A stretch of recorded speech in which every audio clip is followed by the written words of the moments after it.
Today, we are going to talk about triggers, specifically mommy's triggers.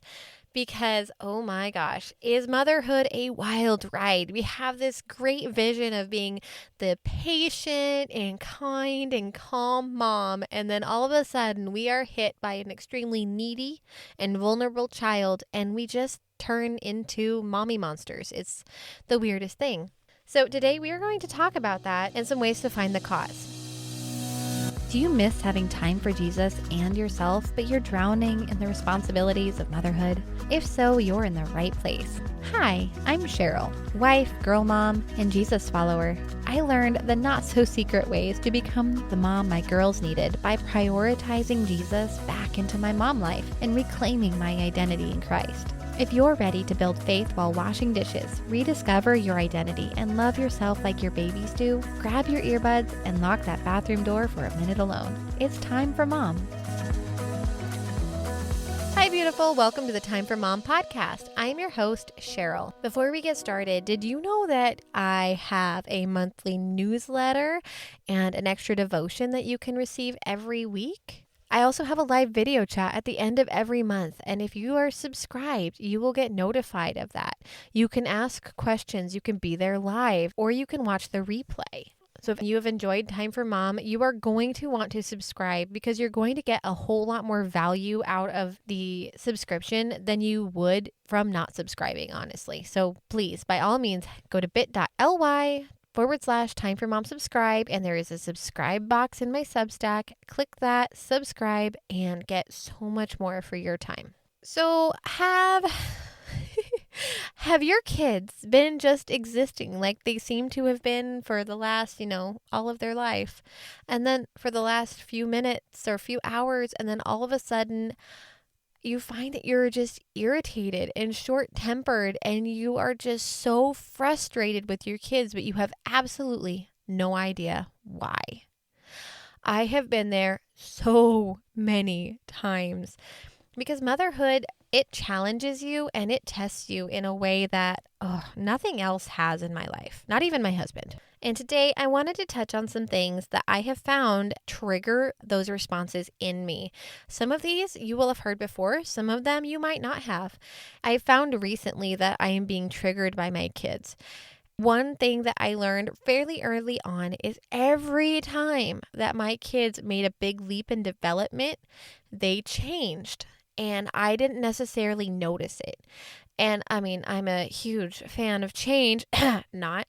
And that is usually enough to just irritate me until I go, oh, okay, that they're changing developmentally. That's why I'm getting frustrated because they're not the same as they were yesterday. Shocker. Kids aren't the same day to day. Yeah, they're not.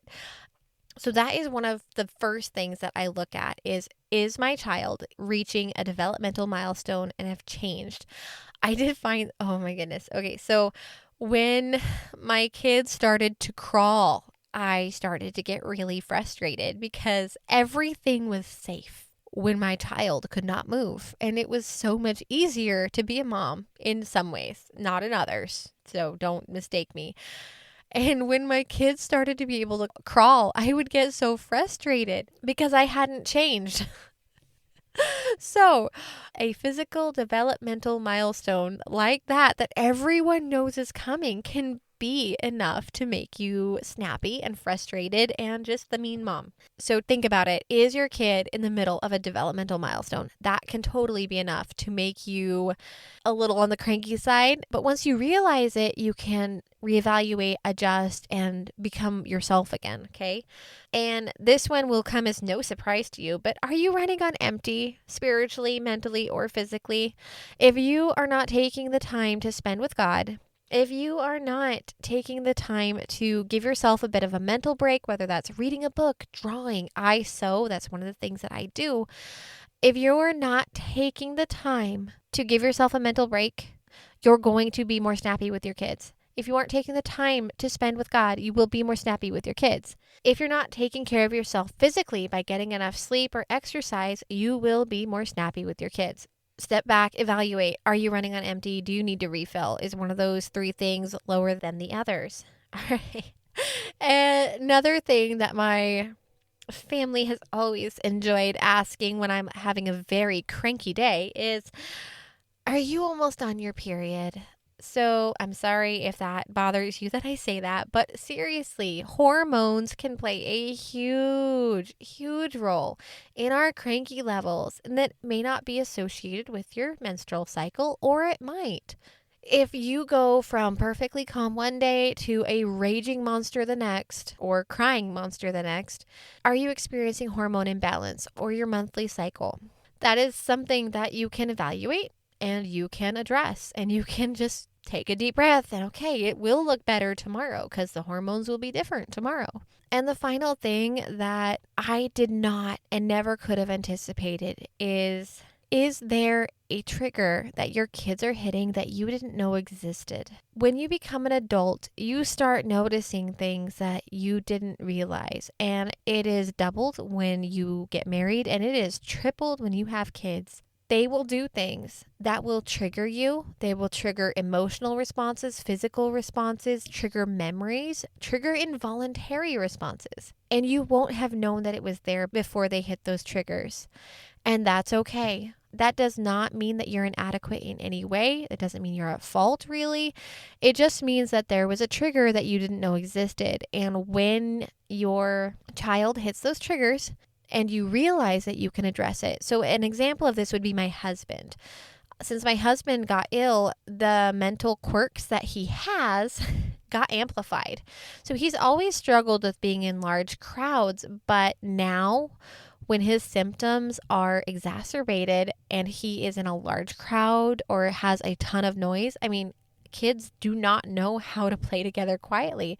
There's a lot of yelling and screaming and laughing and giggling, whether he's involved or not. And the screaming is usually happy screaming, just want to clarify there.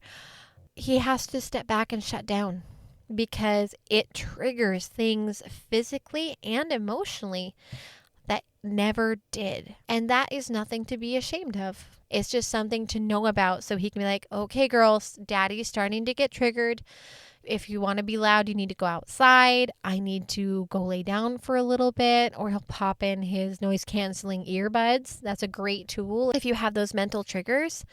And then give himself a few minutes, 10 minutes, 30 minutes, and then he's good. And it's just a little reset that he has to do. Those are the 4 things that I want you to ask yourself. If you are super, super short with your kids or your husband or both, everything is irritating and you just want to run out of the house screaming. Are you running on empty? Has your child just hit a developmental milestone and you didn't realize it? Are you experiencing a hormonal imbalance? Or is there a trigger that you didn't know about that's being hit? How can you move past that once you figure that out? Or if you are struggling to figure that out, I would encourage you to talk to your spouse and or a friend and family member, somebody who can help you talk through it and figure out what is going on. There is not a mom out there who's going to judge you for being short-tempered at your kids, because if she doesn't get short-tempered at her kids or hasn't at some point, she's not a mom, she's a robot. I'm sorry. You're going to get short-tempered with your kids at some point, so talk it out. Another thing is to pray. Always pray about your kids, how you're raising them. Bring those problems to the Lord. He entrusted you with your kids, but that doesn't mean he expects you to raise them all by yourself with no help from your husband or your God. So pray about it and then patiently wait for an answer, but also pray about it again and again and again.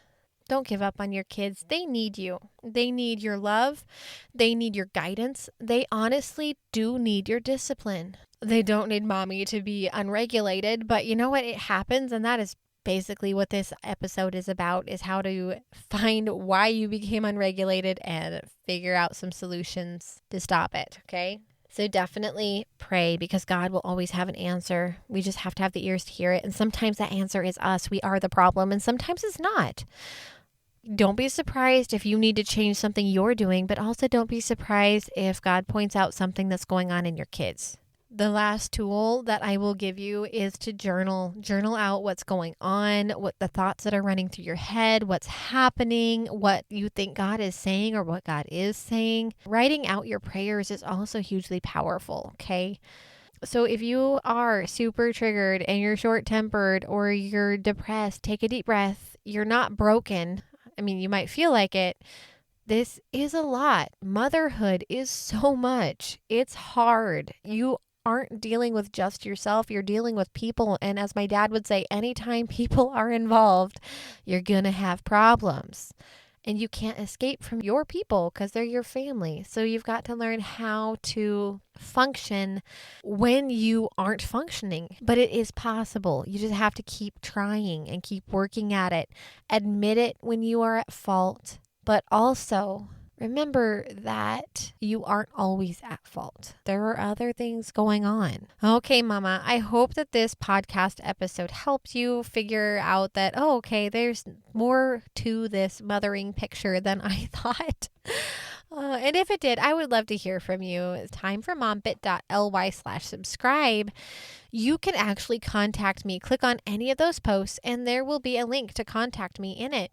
And you could tell me about it. Or if you are more interactive, there is a chat feature in Substack and you could share what you've learned with more than just me. Share it with everybody if you wanted to. Share it with whoever else is on the chat. Until next week, mamas, I pray that you will examine your heart and ask God to examine your heart and listen to the answers so that you can return to mothering in a healthy mental, physical, and spiritual state and be the mom that your kids need. Love, Cheryl. Hey, beautiful. I hope you enjoyed today's episode. If so, would you take 30 seconds to share this with a mom who is wading through those mounds of laundry and dishes and wishing for just a little me time? Also, please leave a quick review for the show on Apple Podcasts. It makes my day to know this podcast has helped you. Well, it's time for me to wash more dishes and cook more food. I'll meet you next Wednesday for another episode. Until then, may the God of grace fill you with his peace. Bye.